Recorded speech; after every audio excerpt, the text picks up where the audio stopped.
in here. So, Yeah. you know, I was working the brake line, I'd work it down, and I'd find out where the base is. It looked like the base is somewhere around 31, 33, probably the same way here, 33. Mm-hmm. So I'd work down to that base brake line at 33. Well, when you're on a steep break where, like I'll run up into weeds and then... It's too, a lot of the stuff that I saw was a shallow brake line, a shallow drop-off. Right. Straight down. Shallow drop. That's very difficult. First place is that the drop-off is too shallow for much migration of good fish. So that means most likely you could go along the drop-off, maybe with one lure, but the bottom brake line of that drop is your marker. That's the one where they'll be. All over the country. In our reservoirs, they say the TV chain, 2,000 miles long, most all of them at the bottom brake line where they're taking all the fish. Comes up here and it breaks too shallow. You say, if I'm working a reservoir, and I say, how are you going to work this lake out? Where would you start? I'll start down. Then I'm looking for structure to see what makes this lake tick. They'll ask me, well, how far up the lake do you go? Well, I'll work up the lake trying to work this reservoir out till I get to 30, 35 feet in the channel. Then it's that time I'm looking at the weather, I'm looking at the water, color, I'm analyzing about the fish, and with the situation I say, well, I've got to move farther upstream. But where do you stop this time? How far up do you go? I'll move up until I get 10 feet on the drop-off. Now that's the last brake line. When I get there, and I haven't worked out the lake, I don't go beyond that point unless I got a current. And then I'll start over. And that's the way pretty soon I got that thing in my pocket. Because this gave me a chance. Watercolor will change on you when you do it as you move up. If I find a feeder stream or a big arm on this reservoir, and I check my depth, and it's deeper in that channel in that feeder arm coming in, then I'll just build me a dam across it and say this is a lake within itself. And the whole structure situation has changed. You may have a flatlander out here with a channel, get back in that feeder stream, you got 30, 35 feet in the channel, and you got yourself a loading reservoir. So in those things, after a while, you can drive around that lake and just recognize what it is, where you're going to fish, where you put it along the boat. And it teaches you a lot, that reservoir will. A natural lake is pretty well cut and dry, but good old reservoir, boy, it'll teach you something. 35, 33. Down 33. Yeah. I think the problem I have is I'm relying on my depth sounder too much, and when that depth sounder says I'm going too shallow, then I want to turn instead of waiting for my lure to You're tell me. too abrupt. That's what I saw guys here, but that's what I ran into with Mitch. He's too abrupt, and his lure was hardly ever in position. And I try and teach you, you don't have to do that abruptness. Try to keep that sun gun straight. If you got, let's say you got, these are fingers, and these are little bays crooked in the weed line or in the shoreline, just go across here, straight, keep it straight, chew. You don't try to come back in here, because what you're trying to do is establish whether there's any fish up against the weed line. In other words, whether any is migrating up against the weed line, and when they become active, if they're downstairs, they're going up to the weed line, and that's where you're going to stop, most all of them. Now, if they're tall weed line and the fish are back in the weeds, sanctuary's back under the weeds, they're going to move to the outside when they become active. So all you do is hit here, see whether the rascals are there. And if you hit several of these out here on the tip with a straight bass, and you hit several, then you go back and cast the base. Because you really can't maneuver the boat back in there. So don't mess back in there anyway. If it's any back in here, don't worry, it'll be some of the tips. And just a straight trolling back. Where Mitch was having a little trouble was a bar, tall weed line on a bar. And here again, I told him, you're trying to maneuver contours. It won't work. You got to keep your pass straight. Here's a tall weed line, a bar, tall weed line. Okay, you come right across the end. Check it. You drop a marker first? Well, yeah, you can throw a marker right up at the end of the weeds, so it follow in the weeds or the tall weeds. So you know. Just something to give you a reference. I'll throw one. Okay. Okay, throw one here. Make the pass straight. Bing. Because if it's good movement, there'll be some right there from the bar. Mm-hmm. You're not on the bar yet. We haven't worked that bar, but we're going to work it in just a few minutes. If it'll roll here and make a boom. About halfway down the weeds? Just right down at the base. At the base of the first weed. pass, you could take, say, and hit halfway down. Okay. Just make the pass. You don't have to stack. Because they're active. Just come on right here and maybe with a 250 or something like that. Now, just to check a little shallow. Or even a short line 200. You could use a 500 if you want to, but go down about 6-8 feet. That's and good. Check it. Mm-hmm. Then go to the base. Okay. Because I'll tell you why. When the fish move up to hit the base first, the bottom break line. So I'll make this next pass, say that put on my big lure and I'll hit bing at the bottom. Keep it straight. Now let's say that the fish have moved up on the bar, or they're halfway up on the bar, or they've come up and hit the end and migrated down the slide. Straight pass is the only way you can do it. Bing. Get in the bar, bing, right down that base break line. Swing around. I'm going to hit this bar again. I'm working down here. I come right down the side right there. I swing around and I'm going off. I'm going to get her walking if I can, and I'm going to walk right down that bar. Now I'll swing around, come right down my base here, and we'll get her walking here and walk right down that bar. Well, you've got 5 passes. You don't catch any fish, go somewhere else. But don't try this maneuver and trying to follow that. Keep your passes straight. If you don't keep them past straight when you get deep, you'll never know the shape of this bottom out here. If you try to find contours out here, you'll never know what's out there. But by making the passes straight, and so here you know exactly where the contact point is, where the sharper breaks off, the whole ball of wax by keeping it straight. But if you try to do it with trying to follow contours, I watch them. Here's a nice clean bar, and here they're coming down there. They got their head buried in the depth side. Come around here and they make a perfect pass. They make a perfect pass. Right on around, come right on down here. Here comes the lure right over dry ground in here, right down the side. If you see that happen. Yeah, many times I've seen a guy with a depth sighter coming around this bar, and here's another one coming up here, and both of them got their mouth, their head buried in the depth sighter. They don't even know either one's around till they hit. And a lot of times they got them buried, and I watch it. Here they come, and just bingo, right, hit the shoreline. You got to look at the terrain. Down in Florida, we have fellas working break line. He doesn't watch the terrain.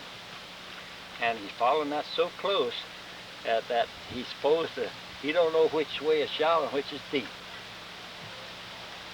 And when he gets through, he looks up, he doesn't even know where he is in the lake. You've got to constantly, just all the time, constantly look at that shoreline. Look at the stuff above the water before you start a real interpretation of what's downstairs. If you don't watch it, you'll never learn, get to the point where you'll understand by looking at the terrain what's downstairs. So you've got to constantly be looking at the terrain as you're running these structures. And down in Florida, these guys that never look, you ought to see them. They get lost, and we have to take them out there and say, look where you are. And then go on back, look where you are. Go back, look where you are. And pretty soon, I'll run Florida that these guys are amazed by how I can run these big lakes and don't use the depth on there. because I know about where every turn is. And then my lure is feeling. I can feel it come in and feel it. And I start slowly coming back out. I'm looking to turn now. So if I know where the big bends from, and then I put it soon, and I slowly come back, because I want to work both sides of that brake line. No way you can stay right on it. You don't want to stay right on it. Slow, slow. Come back and slow. Slow. No problem. If you're buried in that depth on it, and you have this abrupt change, you're all over the lake. Your lure's always out of position. Take it easy. You don't have to be, your boat doesn't have to be right on the money. It's the lure that counts, where the lure is. But you want your lure right. So, but you slowly, you don't know whether fish are on this side of the brake line or up on it. That's the boy in Florida, you better establish where they are. And some of them, a lot of them, you got to establish where they are. So how do you do that? I'll give that in the first part. When you're working the shallow, following contours. Slowly, slowly, slowly. I do the same thing on a deep brake line. Just keep it turned slow. I'm not talking about speed, I'm talking about the maneuvering of the boat. And then it makes it easier. I see guys fighting that tiller, trying to stay on the brake line. Oh, just take it easy. If you get up on it, so what? You get back on it. If it's a good brake line, whether they're here or there or here, you're going to pop them. You're going to locate them that way. But if you're trying to jerk around, I don't know where my lure is. It's up here, isn't it? So tiller, your tiller wants to be kind of slow. Don't worry about staying exactly on the money. Then this way you can establish where they are. Whether they're here, right on it, or below it, right outside of it. That way. Somebody check that hole. Then these fish, you can locate where they are. You say though, in the deeper water, they're pretty dormant, more so than up a little bit higher? Yeah. They can be, the guideline will tell you they can be so deep or so dormant that they're almost impossible to catch. Mm-hmm. But you and I are saved due to the fact that they're not in this state all the time. Once or twice the average day, they will become active and may move toward the shallow. How far they go is controlled by the weather and water. But during this activity period, you can pop them. Now let's say that you've got an area that looks good, and you don't catch any fish in it. Someday you're out here, and all at once the fish become active. The mistake is made. You like that area, but as soon as the fish become active, say right here, right here, right here, just scoot down here and check that out. Oh, go to the better structure. It's a good structure that hasn't produced. But by having activity period, don't worry about that. If these fish become active here, so does these, so does these, so does these. And so you're going to have to establish this, and in order to get down in here where the best place, down in here in the sanctuary depths, is during when the activity period occurs. A lot of times the activity period will occur, I've been down to 80 feet. An activity period occurred, I caught them, didn't last long, but no migration. And in Lake Mead one time I went to 125 feet before I got the first bass. It's pretty deep. So you're better off fishing shallow to find when the activity period is, then go to the structures you've mapped. Not necessarily. Find a good structure. Yeah. And then, don't expect them to be in under 8 or 10 feet, you know, where it's a good bar. You put it this way. Here's the guideline that I use, and it's in the book. The sanctuary depth will always be below 20 feet if available. mm-hmm. Now, therefore, if you hit any fish anywhere inside of that and you got the other depth, these fish are on the move. See that little key that you have? And when you hit them, say at 18 feet, go check the areas that you want to see if they're moving there. Deeper. Because I like 17 to 18 because it's inside that 20 feet. But if I don't hit them, I go below that. I'll just keep going. If I don't, if I know that I'm fishing right, correctly, I'm controlling my depth of feet correctly, and I don't hit one, and I'm doing it on the right structure, I have only one other thing. I'm not fishing quite deep enough at this period. Now later on, if I want to wait But then I'm taking a chance. It's always nice if they'll come, and a lot of people, I'm included, will say, well, maybe they'll come after a while. But that don't happen sometimes. So you got to go on down. That if I've done this thing right, I haven't caught any fish. Now where are they? There's only one place they can be. Downstairs. And right now they're catching so many fish down south in Chickamauga, the whole TVA chain. Not all of them coming from 40 feet. Bass. Just every cast I could get one down there. After they locate them with wire on the troll, they're hitting the bait line, and then they go to the cast. The big boy that was here this morning, last couple of weeks, he's been catching. I think he and his partner caught about 200 or 300, up to 6 or 7 pounds down there, downstairs. You have to realize that deep water is always fish. Here's where a lot of fish in this area right now. Why were they there? Why were the fish there?